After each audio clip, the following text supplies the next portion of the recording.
amazing storyteller. I'm so glad we get to close out the night with him. Please give it up for Raymond Wlodkowski. Raymond? There you are! Really glad to be here again. I slept in a crib until I was 6 years old. And at 4, I knew one other boy in my neighborhood who slept in a crib. At 5, I didn't know anyone else. And at 6, I didn't want anyone to know. Now, I grew up in a neighborhood where most of the people there worked in factories, construction, or for the city. And I never heard anyone say they were poor, but I heard a lot of people say they needed money. And I think my parents were among those. The year is 1949. And in those days, there weren't credit cards, and very few people used checkbooks. And so the money was basically cash, and everything was paid for by cash. And my parents had about $300 to $500 in their home, and once a month they would take that money and put it into different piles. And one pile would be for the house payment, and one pile would be for food, one pile would be for bills, one pile would be for Raymond's bed. And I sort of watched that pile, and they took in, they took out. And the weekend before I started school, they bought me a bed and had it delivered. And I can remember seeing the bed come, my dad assembling it, putting in the mattress, putting in a new pillow, and I was so excited and so relieved as well. Now, my brother and I shared a bedroom, and my brother was 5 years older than me. He was very good to me. He never made fun of the fact that I slept in a crib. He never told anybody else. He didn't try to scare me in the dark. We got along. It was our room. We could talk. We could wrestle. And he had a bed that was about 30 years old. And it was old and dark and scratched up. And the reason I also want to bring up my brother is because that Monday I'm starting school. And the only thing I know about school is what I've heard from my brother. Because my father didn't go to school, and my mother only went to the 8th grade, and that was many years before. So what my brother told me about school, there's a Catholic school, St. Louis the King, and first grade through the 8th grade. And I don't know if children still do this today, but he didn't tell me, well, this is how I learned how to read, or this is how I learned how to add. What he told me were the horror stories. He told me about kids breaking their legs and teachers hitting them with sticks and all kinds of things that just made me so leery of school. So the next morning, on Monday morning, my mother walks me to school. We lived about 3 blocks away. And she takes me to the doorway, and there's a secretary there, and she checks off my name. And then she leaves. Now that was the first time I was ever without my mother for a full day. And then I walk into the classroom, it's in the basement of the building, and there are 60 other children in that room, all 6 years of age. And there's a teacher in the front, and she's a nun, and she's a black silhouette. And she's not smiling. She's sort of controlling traffic and getting kids into their seats. And about 20 mothers have not left because their children won't leave them, won't let them go. In a school situation like that is like, when are they going to go? So it took about an hour and a half for the mothers to clear out. And then Sister Leonisa says to us, get along the walls, and according to height. Girls on one side, boys on the other side.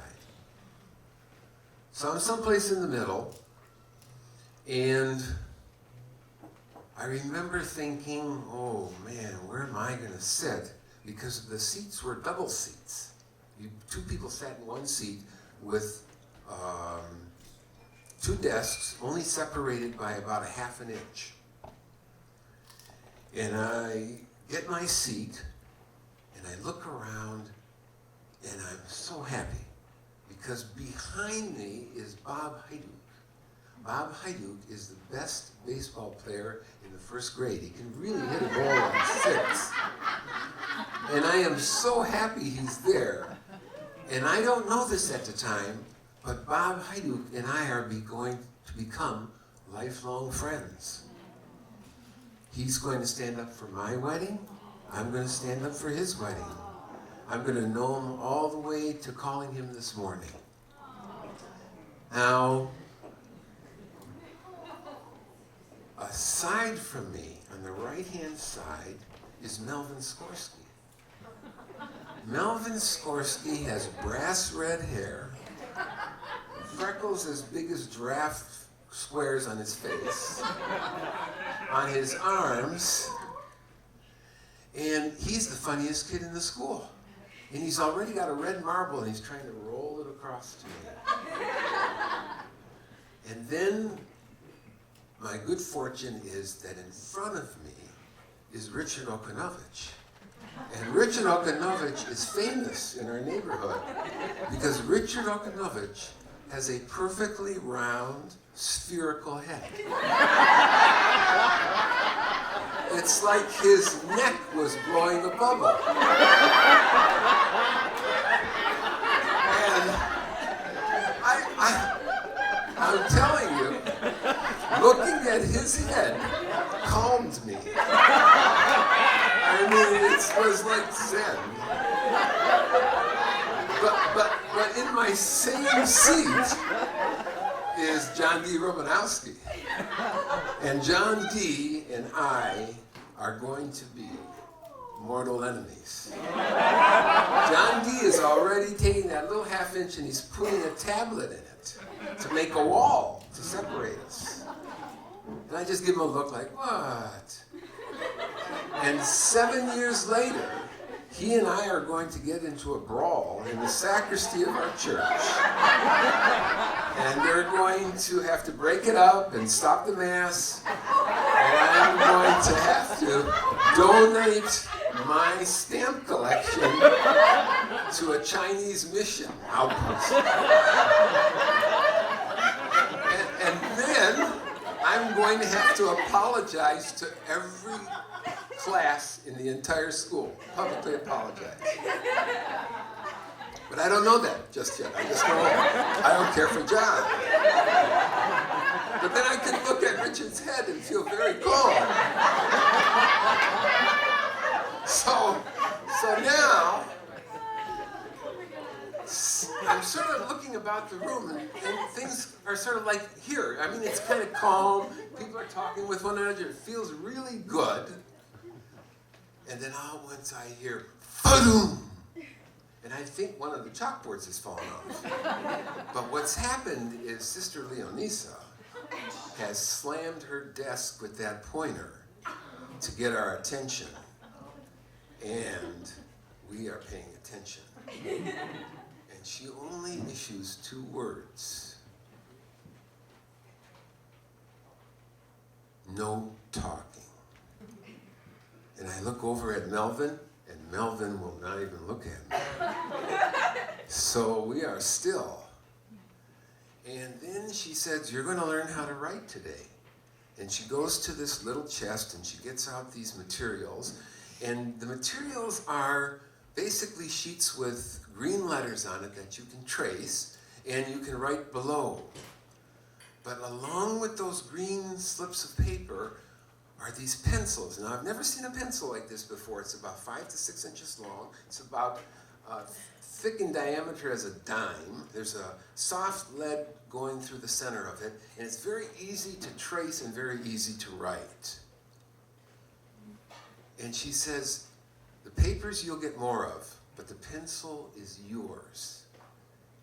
And whatever you do, do not lose it, or you'll regret the day you were born.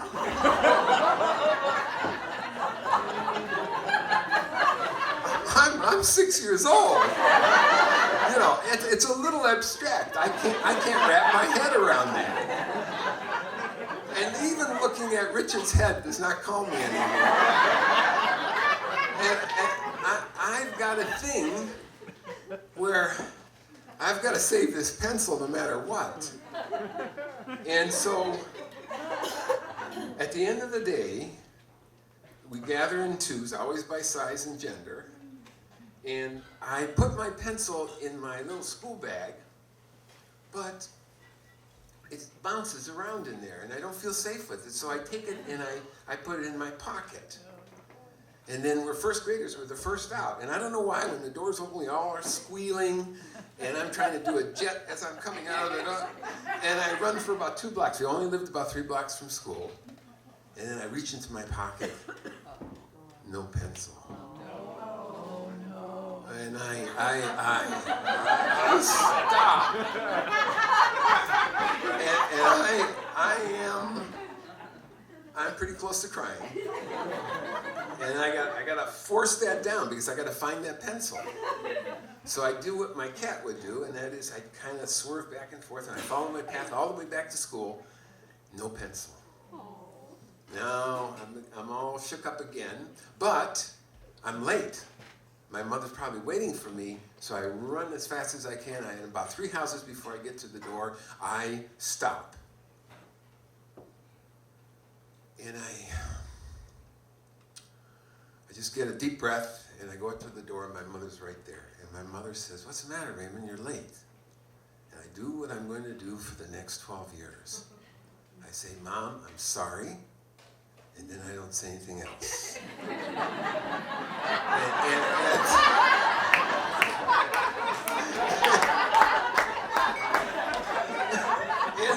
And you know what my mother did? My mother took my shoulders, she twisted me this way, and she twisted me that way, and she looked me over, and she said, "Raymond, come home tomorrow on time.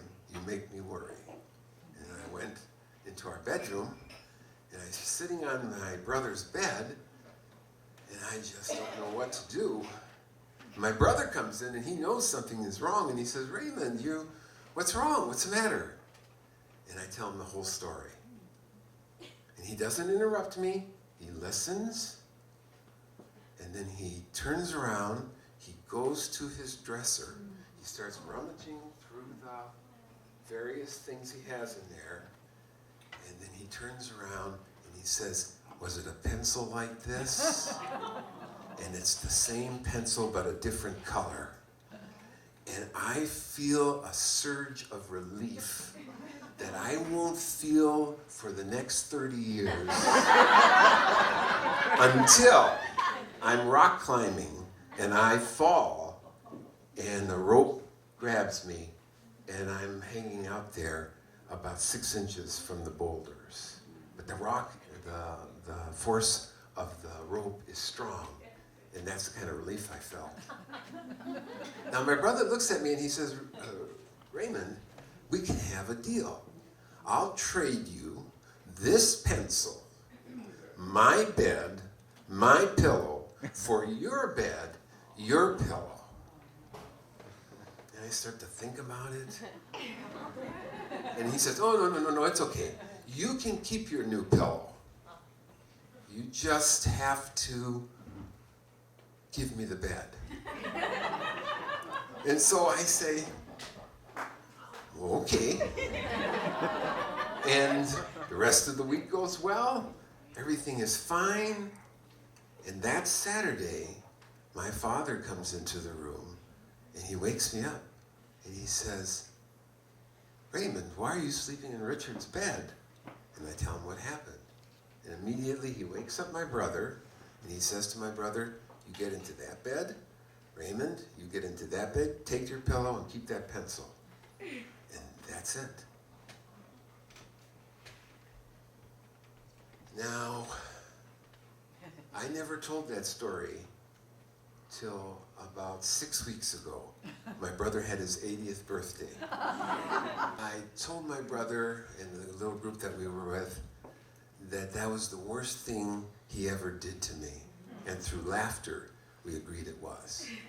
Thank you so much.